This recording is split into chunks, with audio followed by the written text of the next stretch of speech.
प्यार में ना कोई व्यापार होता है ना कोई शर्त। जैसे मैं आपसे इतना प्यार करती हूँ। अपने ख्याल में भी ऐसी बातें मत सोचिए जो कभी हो नहीं सकती। मेरे पास आने की कोशिश मत कीजिए।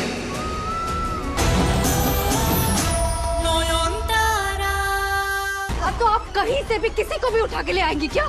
एक मिनट, शंकर काका और जया चले गए मतलब?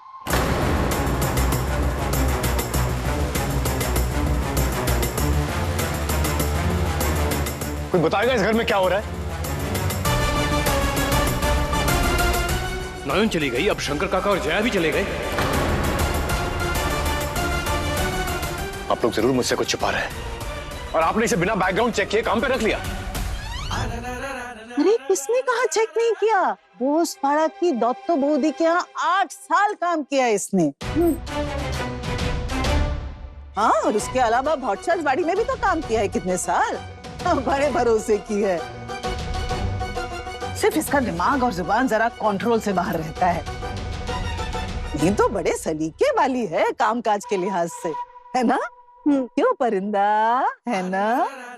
तेरे की नहीं, जिस तरह का माहौल है इस घर का, मैं किसी पर विश्वास नहीं कर सकता।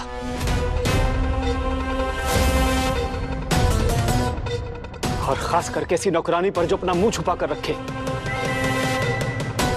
मैं सबसे पहले इसकी शक्ल देखूंगा, उसके बाद सोचूंगा कि ये इस घर में रह सकती है या नहीं।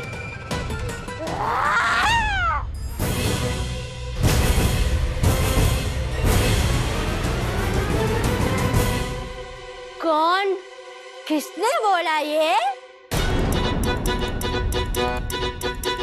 हमारा पति सुहागरात से पहले ही गायब हो गया। तो जब हमारे पति ने ही आज तक हमारा चेहरा नहीं देखा, तो आज तक कैसे देख लेंगे? चेहरा सब देखेंगे, हमारे पति से पहले नहीं। पहले हमारा बलम आएगा, हमारे घूंघट उठाएगा, हमारे चेहरे का दीदार करेगा, उसके बाद ही ये दुनिया हमारा चेहरा देख पाएगी, पर उससे पहले नहीं। हाँ, ऐ नकल लड़की, हाँ? बहुत हो गया तुम्हारा नकमू, जल्दी से घूंघट उठाओ।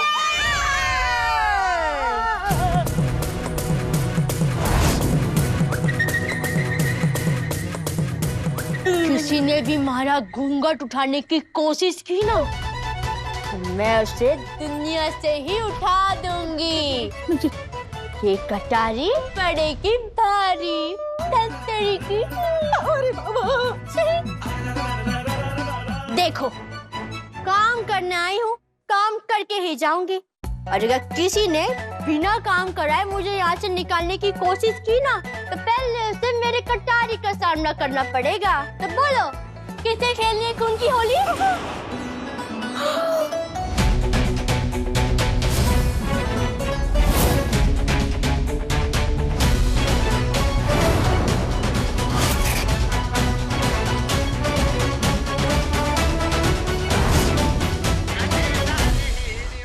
क्यूट मैडम जी। मुझे कोई शौक नहीं है तुम्हारी शक्ल देखने का। ये घूंघट के नीचे से जो खरगोश जैसे दांत दिख रहे हैं ना, इसी से पता चल रहा है बहुत ही मनहूस शक्ल होगी तुम्हारी। और मुझे तो तुम पे हैरानी हो रही है। ये पागल लड़की पूरे घर में कटारी लेके घूम रही है, किसी की भी गर्दन पे रख रही है, और तुम चुपचाप देख रहे हो। अरे मारी फूटी किस्मत, इतने बड़े लोगों के पास बस पैसा ही पैसा है, दिल नहीं है। एक जवान लड़की, ना सर पे छत ना घर पे पति, काम मांग रही है बेचारी, और आप लोग उसकी मदद करने के बजाय उसे तक के मार के बाहर निकाल रहे हैं। बड़ी बेरहम दुनिया है परिंदा, क्या करूंगी अब मैं रह के जिंदा? चुप! बहुत हो गया तुम्हारा नाटक, अब निकल जाओ इस घर से, वरना तेरी की।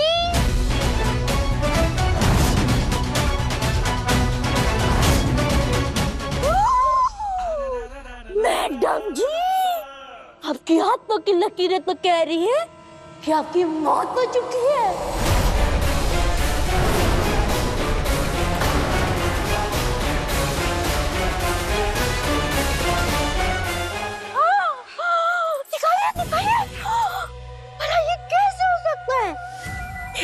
मरा हुआ इंसान किसी इंसानों की तरह कोई कैसे घूम सकता है?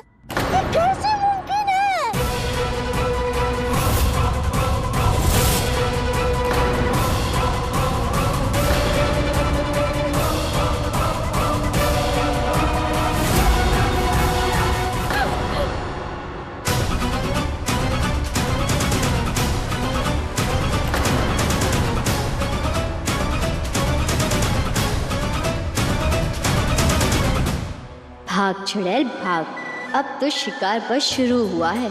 अब आगे आगे देखो मैं कैसे कैसे आपको नचाती हूँ। धत तेरी की।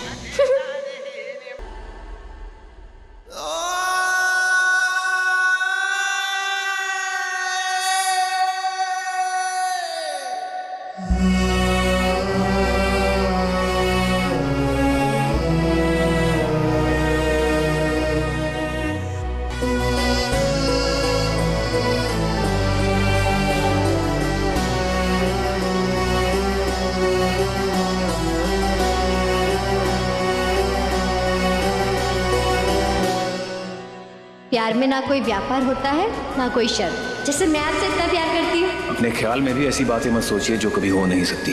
मेरे पास आने की कोशिश मत कीजिए। आंखें खोलिए। आप कहती थी ना मुझे छोड़कर कभी नहीं जाएंगी। अगर मेरे दिल में आज भी शादी होती तो मैं आपसे शादी के लिए हाँ क्यों कहता मैं? क्यों हर बार हर तकलीफ में मैं सुकून ढूंढने आपके पास चला आता हूँ? नयन हाथ दीजिए।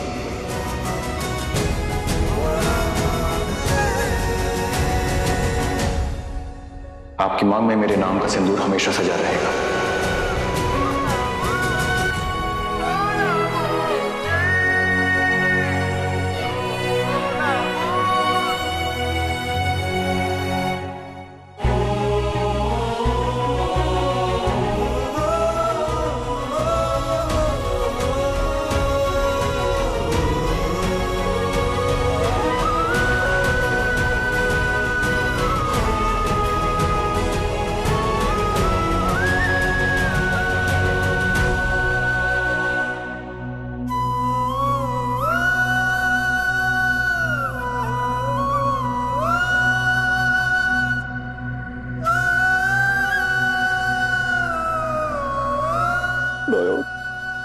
I miss you, Naya.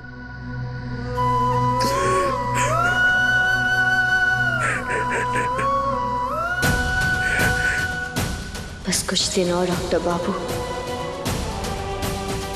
फिर आप जान जाएंगे कि मैं आपको छोड़कर नहीं गई, बल्कि आपके पास ही हूँ। इसलिए मौत के अलावा मुझे आपसे कोई दूर नहीं कर सकता।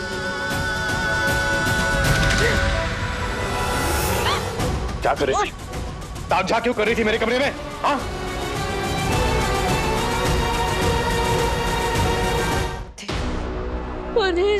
तैयारी तैयार। हमने पकड़ने जाने के लिए। चूड़ी नहीं टूटी, किस्मत ही टूटी। अब क्या करेगी ये परिंदा? आपने मने छुआ कैसे? मारे को सिर्फ मारा पति छू सके। अरे मारो पालो, जुदाई का यो आलम। कहाँ हो तुम मेरे पति परमेश्वर? आज बाबूजी ने मारी कलाई पकड़ी है, कल मारा घूंघट उठा देंगे तो कहाँ मुंह दिखाने लायक रहूंगी मैं? एकदम चुप। मेरी बात सुनो। चिल्लाओ मत, चिल्ला मिल्ली मत करो। आंखों का तारा, जब उसे पता चलेगा कि उसकी बींदड़ी के साथ ऐसा हुआ है तो वो तो अपनी जान ही दे देगा। हमारी तो किस्मत ही टूट गई। चुप। मेरे सामने ये सब रोना धोना बिल्कुल नहीं चलेगा। ठीक है, तो मैं मैडम जी के कमरे में जाके रो दूंगी। रोना धोना तो वैसे भी वही करता है, और रो रो के मैं उन्हें ये भी बताऊंगी कि कैसे आपने हमारी कलाई पकड़ के हमारे को कमरे के अंदर खींचा। शक्ल देख के तो ना लगे बाबूजी ये आपका कैरेक्टर इतना लूज होगा। वो वहाँ बेचारी मैडम जी आपसे शादी करने के लिए मरी जा रही है, पर अब तो मने लागे है कि मैडम जी को आप जैसे लूज कैरेक्टर इंसान से शादी करनी ही नहीं चाहिए।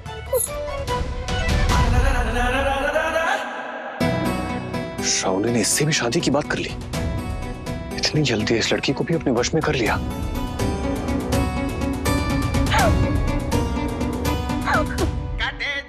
शाओली दीदी ने मुझे अपने वश में नहीं डॉक्टर बाबू, मैंने शाओली दीदी को अपने वश में कर लिया। अब वापस देखते जाइए कैसे मैं उन्हें अपने कदमों पर ले आती हूँ। ये मारने की कोशिश की थी ना उन्होंने, मेरे पति को छीनना चाहती थी ना, अब होगा शिकार। भगा भगा के मारूंगी उस चुड़ैल को मैं। दादा किसी भी तरह प्लीज शूचो को इस शादी के लिए मना लीजिए। हाँ दादा। एक बार ये शादी हो जाए, उसके बाद मुझे इस कलंक से मुक्ति मिल जाएगी। बच्चलन औरत को मुझे अपनी पत्नी नहीं कहना पड़ेगा। और अभी से कह देता हूँ, सूरजो की शादी के बाद पौलोमी इस घर से निकल जाएगी। उसके मायके वालों का खर्चा भी मैं नहीं उठाऊंगा,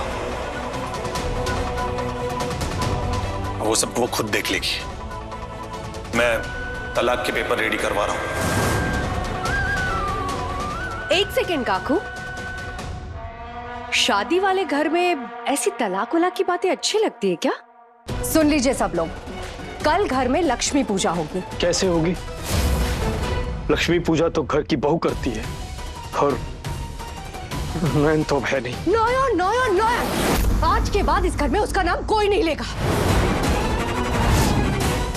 और अगर वो जिंदा होती तो भी पूजा नहीं कर सकती थी, क्योंकि सूरजो ने भी डिवोर्स पेपर्स पे साइन कर दिया।